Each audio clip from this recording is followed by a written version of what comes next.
Every home has its secrets. Some are hidden in locked drawers, others buried in dusty attics. But in this apartment, the darkest secret sat in plain sight, on a shelf, between old novels and forgotten photo albums. A scrapbook. It looked innocent enough, with its worn leather cover and faded pages, but its contents. They told a far darker tale. A tale that began with two roommates, Chloe, who loved collecting stories, and Ivy, who was about to wish they'd never opened that book. It was a rainy Friday night when curiosity won. Ivy was alone, bored, and seeking distraction. Her eyes landed on the scrapbook, its spine cracked from years of use. "I've never noticed this before," she murmured. She flipped it open. At first it seemed harmless, old crime stories clipped from local papers. Stories about robberies, missing persons, cold cases. But the deeper Ivy went, the more disturbing it became.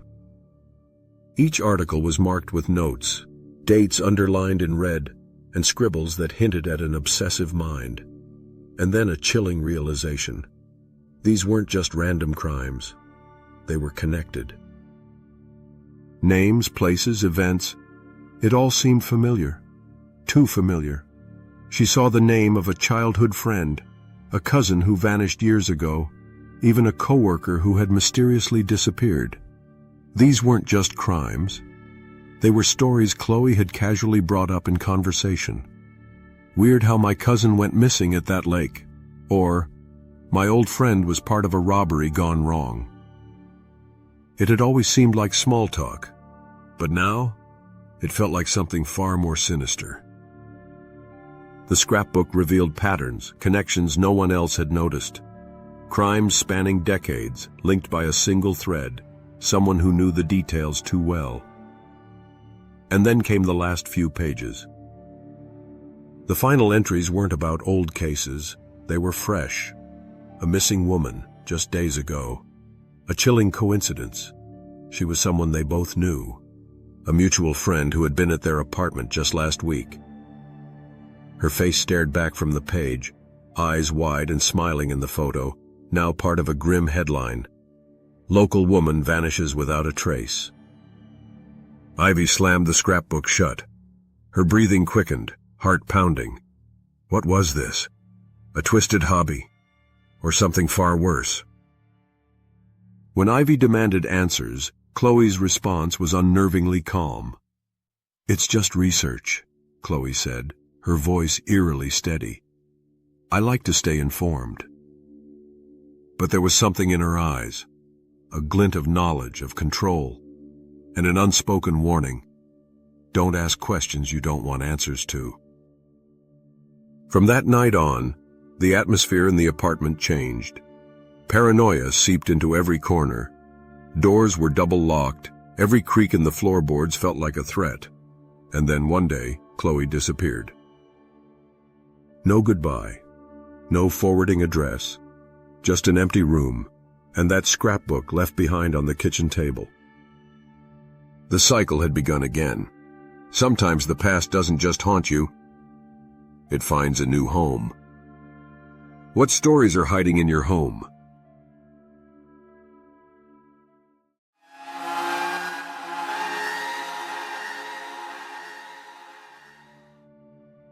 Amy thought she'd struck gold when she found Bella, the perfect roommate. Polite, quiet, and always paying rent on time, Bella seemed like the ideal person to share her small apartment with. But as the days turned into weeks, Amy began to notice things, little oddities that she couldn't shake. It started one evening when there was a knock at the door. A man in his mid-30s stood there, holding a photograph. His hands trembled as he asked, "Have you seen this woman?" Amy froze. The photo was of her roommate, but the name was unfamiliar. Bella didn't seem like someone running from her past, yet Amy couldn't ignore the desperation in the man's eyes. No, I don't think so," Amy stammered, closing the door quickly. She didn't tell Bella about the encounter. It felt off. The next few weeks were uneventful until the second stranger came. This time it was a woman, older, with tired eyes and a stern expression. She too held a photo of Bella. "I need to speak with her," the woman said. "It's important." Amy couldn't explain it, but a chill ran down her spine. When she mentioned the encounter to Bella later that evening, Bella simply smiled and said, "They must have me confused with someone else." Her tone was light, but her eyes betrayed a flicker of something Amy couldn't place. Things escalated quickly after that. Over the course of the next few days, more strangers came to the door, each carrying Bella's photograph. Their stories were different. One claimed she had gone missing years ago. Another said she resembled a person connected to a tragic event in a distant town. And yet another whispered something more sinister. "She's dangerous. If you're living with her, you need to be careful." Amy's unease grew. Bella was always kind, always composed. But who were these people? And why did they seem so convinced she wasn't who she claimed to be? One night, unable to sleep, Amy decided to snoop. She knew it was wrong, but curiosity gnawed at her. Bella was out, and her room was empty. Amy opened Bella's closet, her hands trembling. Inside, she found a locked box. The key was conveniently nearby, resting on Bella's dresser. When she opened it, her breath caught. Inside were passports, all with Bella's face but different names. There were newspaper clippings too, each detailing stories of missing persons from different towns. Amy recognized one of the faces as a woman who had come to the door just days before. Amy's heart raced as she pieced it together. Bella wasn't just running from her past. She was at the center of it. But what did that mean? Was she a victim? A witness? Or something far worse? Suddenly, the sound of a key turning in the front door echoed through the apartment. Bella was home. Amy shoved the box back into the closet and closed the door, scrambling to compose herself. Bella's footsteps were slow, deliberate, as if she could sense the tension in the air. "Amy?" Bella's voice cut through the silence. "Why are you still up?" Amy forced a laugh, her voice unsteady. "Oh, just couldn't sleep."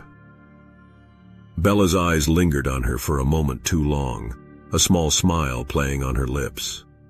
"You should get some rest," she said softly, her tone unnervingly kind.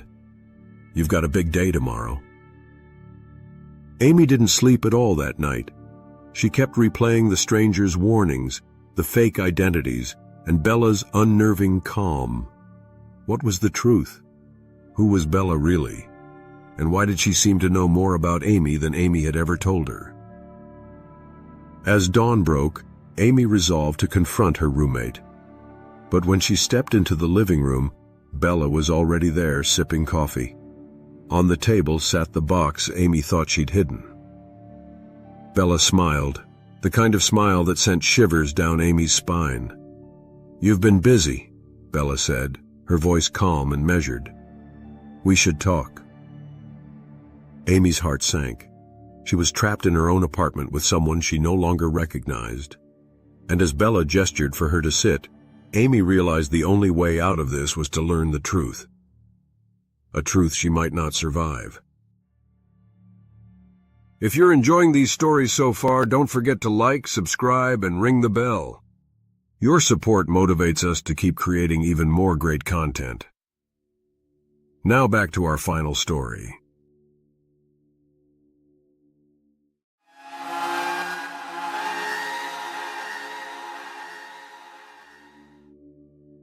When Emma first moved in with Grace, everything seemed normal, at least at first. Grace was quiet, a little odd, but Emma had no complaints. She was just glad to find a roommate in the city who kept to herself. But Emma couldn't shake the feeling that something wasn't quite right. It wasn't until she found the book that things began to unravel. It all started one rainy afternoon when Emma was looking for something to pass the time. She was rummaging through the dusty shelves in the living room when her fingers brushed against something strange. A thick leather-bound book wedged behind a pile of old magazines. The cover was dark, almost black, with no title. The edges were frayed, and there was something about the book that made Emma feel uneasy. She pulled it out and opened the first page. In faint gold script, the words read, "The Book of Shadows." "Great," Emma muttered. "A spooky book." She laughed, dismissing it as nothing more than a weird antique that Grace had picked up from one of her vintage stores. But when Emma flicked through the pages, she saw something that stopped her cold. The book wasn't just a collection of dusty old spells. It was a guide to magic. Real magic. The kind that made the hair on the back of her neck stand up. Emma couldn't resist. She ran her finger over the intricate symbols that filled the pages. Some were simple incantations. Others required strange ingredients she didn't recognize. She hesitated, but curiosity got the better of her. What could go wrong with reading a spell out loud just once? She picked one at random, a spell for summoning something or someone. The incantation was simple enough, and it intrigued her. Emma whispered the words aloud, half laughing at herself. Nothing happened. She snapped the book shut and tossed it aside, shaking her head. That night, Emma lay in bed trying to sleep. But there was something odd about the house. The lights seemed dimmer than usual, and the shadows in the corners of the room seemed to stretch a little too far.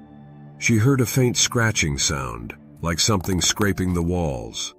She brushed it off as the house settling, but then she heard it again, this time closer.